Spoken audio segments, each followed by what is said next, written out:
Hello everyone, let's have a look on fluid mosaic model.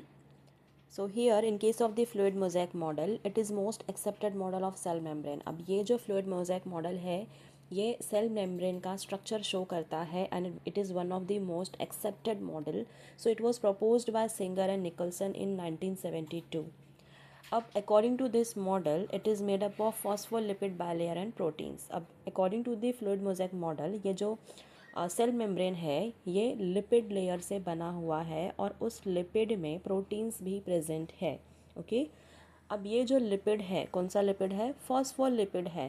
Phospholipid का by layer है, मतलब there are two layers of lipids जिसमें बीच बीच में हमें प्रोटीन्स भी देखने मिलेंगे, सेम एज दैट ऑफ जैसे कि अपना सी है पूरा पानी से भरा हुआ है और उसमें हम देखते हैं कि आइस बर्ग्स, मतलब कि वहाँ पे बहुत बड़े बड़े आइस बर्ग्स जो हैं वो फ्लोट होते रहते हैं। ओके, वैसे ही यहाँ पे भी सेम क्या है, लिपिड का पूरा आप बोल सकते हो सी है। ओके, जो सी है उसे हम कंपेयर कर सकते हैं lipid.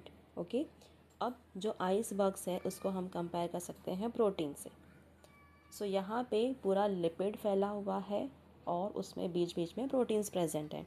So here the next point is proteins are like ice box in the sea of lipid. Okay, proteins can change their position. जैसे कि आप देखते हो कि सी है और उसमें क्या रहता है, बहुत बड़े बड़े आइसबर्ग्स होते हैं, है ना, बर्फ़ होती है तो वो फ्लोट होती रहती है सी में। वैसे ही यहाँ पे लिपिड है उसमें प्रोटीन्स प्रेजेंट हैं। अब ये प्रोटीन क्या होगा, ये अपना जगह चेंज कर सकता है। Okay, then fourth point is some proteins are intrinsic, that is occur at different depth of bilayer. अब कुछ प्रोटीन्स ऐसी हैं यहाँ पे जो कि इंट्रिंसिक हैं, मतलब इंट्रिंसिक मतलब क्या, थोड़ा अंदर के साइड। मतलब अब ये जो सेल मेम्ब्रेन है, अच्छा लेट्स रिवाइज, ये जो सेल मेम्ब्रेन है कहाँ पे प्रेजेंट होती है? सेल वॉल के अंदर। अगर ये प्लांट है या फंगस है या फिर प्रोटिस्टा है तो सेल वॉल प्रेजेंट रहेगा as a outermost layer. किसी भी सेल में आउटर मोस्ट लेयर कौन सी होती है? Cell wall. देन उसके अंदर प्रेजेंट रहेगा सेल मेम्ब्रेन। तो ये हम जो पढ़ रहे हैं ये सेल मेम्ब्रेन का स्ट्रक्चर है, वो कैसे बना हुआ है वो हम देख रहे हैं। ओके, सो अब इसमें जो पूरा लिपिड प्रेजेंट है उसमें बीच बीच में प्रोटीन्स हैं। तो कुछ प्रोटीन्स ऐसे होते हैं जो इंट्रिंसिक होते हैं। इंट्रिंसिक मतलब क्या, they occur at different depths of bilayer, थोड़ा अंदर के साइड प्रेजेंट रहेंगे। लिपिड का जो लेयर है उसमें अंदर के साइड प्रोटीन्स प्रेजेंट रहेंगे। So they are said to be as intrinsic proteins. Then next, they span the entire thickness of the membrane. Okay, हर जगह पे everywhere you can see all over the membrane क्या है, lipid present है and proteins present है। So they span the entire thickness of the membrane. So they are called trans membrane proteins. क्यों trans membrane proteins? क्योंकि देखो कुछ proteins ऐसे होते हैं कि जो कि पूरा आप एक लिपिड का लेयर है उसमें आप बाहर के साइड भी प्रोटीन देख सकोगे और अंदर की साइड भी। तो जो प्रोटीन बाहर से अंदर तक पूरा प्रेजेंट है उसे हम बोलते हैं transmembrane protein. They form channel, वो एक चैनल क्रिएट करता है। ओके, एक पाथवे चैनल, एक यू कैन से कि होल जैसा स्ट्रक्चर रहेगा वो क्रिएट करता है फॉर पैसेज ऑफ वाटर, जिसके थ्रू वाटर पास हो सकता है। हम लोग डायग्राम देखेंगे उसमें अच्छे से समझ में आ जाएगा। Then next is what, extrinsic और पेरिफेरल प्रोटीन्स। अब ये कैसा है, जो प्रोटीन्स बाहर के साइड प्रेजेंट होंगे, मतलब सेल मेम्ब्रेन के बाहर के साइड, तो उसे हम बोलेंगे कि दे आर एक्सट्रिंसिक प्रोटीन्स और पेरिफेरल। पेरिफेरल मतलब भी बाहर के साइड होता है। Okay, they are found on two surfaces of the membrane. Then quasi fluid nature of lipids enables lateral movement of protein। अब quasi fluid मतलब क्या होता है, हमने देखा था लास्ट वीडियो में कि ये जो सेल मेम्ब्रेन है ये पार्टली फ्लूइड जैसा एक्ट करेगा और पार्टली सॉलिड जैसा एक्ट करेगा, इसलिए हम बोलते हैं quasi fluid नेचर। अब ये किसका नेचर है? quasi fluid नेचर लिपिड्स का है। सो दैट इज़ वाई लिपिड जो है it enables lateral movement of protein। Now this ability to move within the membrane is measured as fluidity. Okay.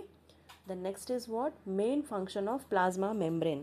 What is the main function of plasma membrane? It is transport of molecules across it. Molecules transport होते हैं from outer side to inner side, okay, and from inner to outer side. So in this way वो transportation में help करता है, ये इनका main function है। This membrane is selectively permeable. अब ये जो सेल मेम्ब्रेन है ये सेलेक्टिवली परमिएबल है। इसका मतलब क्या है कि देखो, सेल के बाहर बहुत सारे मॉलिक्यूल्स रहेंगे जिसे अंदर आना है सेल के अंदर, लेकिन ये जो सेल मेम्ब्रेन है ये सबको अंदर आने देगा नहीं। ये सिर्फ और सिर्फ कुछ सेलेक्टेड मॉलिक्यूल्स को ही अंदर आने देगा। So that is why they are said to be a selectively permeable, मतलब कुछ तो सिर्फ और सिर्फ सेलेक्टिव मॉलिक्यूल्स ही अंदर आ पाएंगे। That is why they are said to be a selectively permeable membrane. Okay okay, अब यहाँ पे देखो, here you can see the picture of cell membrane. अब यहाँ जो थोड़ा सा रेडिश और you can say brownish colour के जो स्ट्रक्चर्स दिख रहे हैं, सर्कुलर स्ट्रक्चर्स, ये क्या है? पूरा लिपिड लेयर है। क्या है? लिपिड का लेयर है। अब आप देख सकते हो कि अपर साइड भी सर्कुलर स्ट्रक्चर्स दिख रहे हैं और लोअर साइड भी सर्कुलर स्ट्रक्चर्स दिख रहे हैं। Yes, so these are 2 layers of the lipid. That is why it was written की bilayer, lipid bilayer. यहाँ पे 2 लेयर है लिपिड का। अब ये जो सर्कुलर स्ट्रक्चर है वो हेड है। क्या है? हेड है। अब अगर आप बीच में देखोगे तो टेल जैसे स्ट्रक्चर्स आपको देखने मिलेंगे। जितने भी सर्कल्स हैं, सारे सर्कल्स से अगर आप देखोगे तो टेल जैसा स्ट्रक्चर निकला हुआ है जो कि अंदर के साइड है। ओके, सो वो जो टेल जैसा स्ट्रक्चर है वो क्या है? वो भी लिपिड का ही स्ट्रक्चर है, लिपिड का ही पार्ट है। सो लिपिड जो है it consist of head and tail. अब ये जो हेड है, हेड क्या रहेगा? Head is hydrophilic. हेड क्या है? Hydrophilic in nature. What is mean by hydrophilic? मतलब water loving, they are the water loving molecules. अब ये सेल मेम्ब्रेन का जो हेड है, ओके, लिपिड का जो हेड है, ये आउटर साइड भी है और इनर साइड भी है, तो वाटर के कांटेक्ट में रहेगा। So these heads are water loving. Okay, that is why they are said to be as hydrophilic. और ये जो टेल है, अगर आप देखोगे कि वो अंदर के साइड है, दोनों साइड, बाहर के साइड क्या प्रेजेंट है? Head, it is hydrophilic. और अंदर की साइड क्या प्रेजेंट है? टेल। तो टेल क्या है? हाइड्रोफोबिक, बिकॉज वो वाटर के कांटेक्ट में नहीं है, because it hates water. Fine, phobia है उसको वाटर से, that is why it is inner side. अब अगर आप देखोगे बीच बीच में क्या दिख रहा है? ब्लू कलर के स्ट्रक्चर्स देखने मिल रहे हैं। ब्लू कलर के स्ट्रक्चर्स जो कि प्रोटीन है। ओके, जो ब्लू कलर के स्ट्रक्चर्स आप देख रहे हो वो क्या है? प्रोटीन। सारे ब्लू कलर के स्ट्रक्चर्स प्रोटीन नहीं है, बट जो चैनल जैसे फॉर्म कर रहे हैं, okay, small you can say hole जो बना रहे हैं लिपिड में, या फिर आप बोल सकते हो कि जो चैनल क्रिएट कर रहा है वो क्या है? प्रोटीन्स है। अब प्रोटीन में अगर आप देखोगे तो इंटीग्रल मेम्ब्रेन प्रोटीन प्रेजेंट है। Then peripheral membrane protein. Peripheral membrane protein कहाँ पे है? एक साइड में प्रेजेंट है ना, पेरीफेरी पे प्रेजेंट है। So they are said to be as peripheral protein. अब जो पूरा एक साइड से दूसरे साइड तक प्रोटीन प्रेजेंट है उसे हम क्या बोलेंगे? Integral membrane protein. ओके, और वो क्या क्रिएट करेगा? प्रोटीन चैनल, जिसके थ्रू क्या हो जाएगा? वाटर ट्रांसपोर्ट हो सकता है very easily through the cell membrane. then afterwards you can also see glycoprotein present है। okay, protein with carbohydrate attached। then you can also see cytoskeletal filaments present है नीचे के साइड में। और okay, so this was all about दी। अच्छा, इसमें cholesterol भी देखने मिलेगा आपको। यहाँ पे जो स्किन कलर का स्ट्रक्चर है, circular structures, but skin colour का है वो क्या है? कोलेस्ट्रॉल है। तो यहाँ पे कोलेस्ट्रॉल भी प्रेजेंट रहता है किसमें? लिपिड का जो लेयर है उसमें।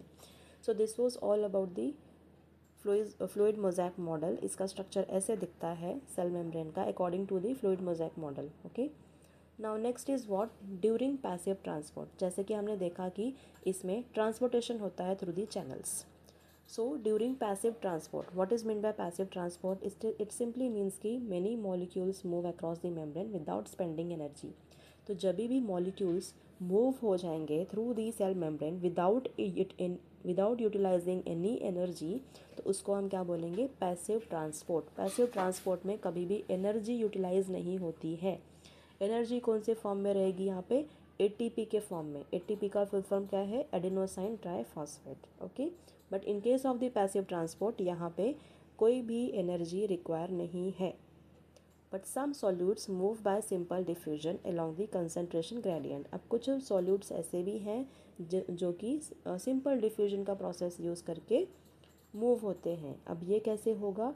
ये फ्रॉम दी हायर कंसंट्रेशन से लोअर कंसंट्रेशन होता है। जैसे कि कोई भी मॉलिक्यूल है, अगर वो सेल के बाहर ज़्यादा प्रेजेंट है और सेल के अंदर कम है तो ये बाहर से अंदर आएगा। ओके, अगर सेल में ज़्यादा है और बाहर के कम है, सेल के बाहर कम है, तो ये सेल से बाहर निकलेगा through the cell membrane. So this is said to be as along the concentration gradient। Okay, from the higher concentration से लोअर कंसंट्रेशन में जाएंगे सॉल्यूट्स। देन नेक्स्ट क्या है, न्यूट्रल सॉल्यूट्स में move across the membrane by the process of simple diffusion. तो कौन से solutes जाते हैं, मेनली न्यूट्रल सॉल्यूट्स। ये कैसे जाएंगे, by the simple diffusion process. Then next क्या है, this is called the passive transport. Water में ऑल्सो मूव बाय ऑस्मोसिस। तो इसे हम क्या बोलेंगे, ओवरऑल हम इसे बोलते हैं पैसिव ट्रांसपोर्ट। ओके, बिकॉज यहाँ पे एनर्जी यूटिलाइज नहीं हो रही है। सो वाटर भी कैसे जाता है, बाय दी ऑस्मोसिस। ऑस्मोसिस के थ्रू जा रहा है, बट वो भी एनर्जी वहाँ पे नहीं लग रही है। ओके, बिकॉज वहाँ पे ऑस्मोसिस प्रोसेस हो रहा है और वो भी हायर कंसंट्रेशन से लोअर कंसंट्रेशन ही जाने वाला है कहीं ना कहीं। Then next is about the during active transport. Now what is mean by active transport, जहाँ पे एनर्जी लगती है। मतलब जब भी कोई भी मॉलिक्यूल्स या आयंस ट्रांसपोर्ट हो रहे हैं या फिर पास हो रहे हैं through the cell membrane, they require some energy. Now this energy is in the form of ATP. Okay, और फुल फॉर्म मैंने पहले बताया है, it is adenosine triphosphate.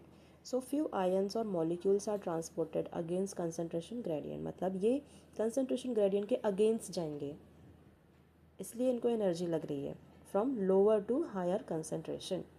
So it requires energy. Okay, lower concentration से higher concentration में जाएंगे, मतलब जहाँ पे ऑलरेडी वो मॉलिक्यूल्स ज़्यादा है, वो कम, जहाँ पे ऑलरेडी कम है उस कम वाले प्लेस से वो ज़्यादा वाले प्लेस पे जा रहे हैं। So that is why it is said to be as from lower to higher concentration, और इसीलिए इनको एनर्जी लगेगी। So it requires energy, so ATP is utilised. As such, a transport is an energy dependent process in which ATP is utilized. It is called active transport।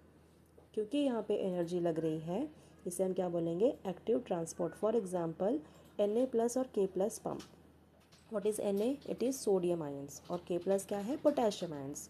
सो इसमें क्या लगेगा, active transport लगेगा। They require energy. Now the last point is molecules can not pass through non polar lipid bilayer, so they require carrier proteins. अब कुछ ऐसे molecules होते हैं कि जो कि पास नहीं हो सकते हैं खुद से, तो उनके लिए कुछ कैरियर प्रोटीन्स लगते हैं जो कि उनको एक तरफ से दूसरी तरफ लेके जाएंगे। They carry those molecules. Okay, so this was all about the fluid mosaic model.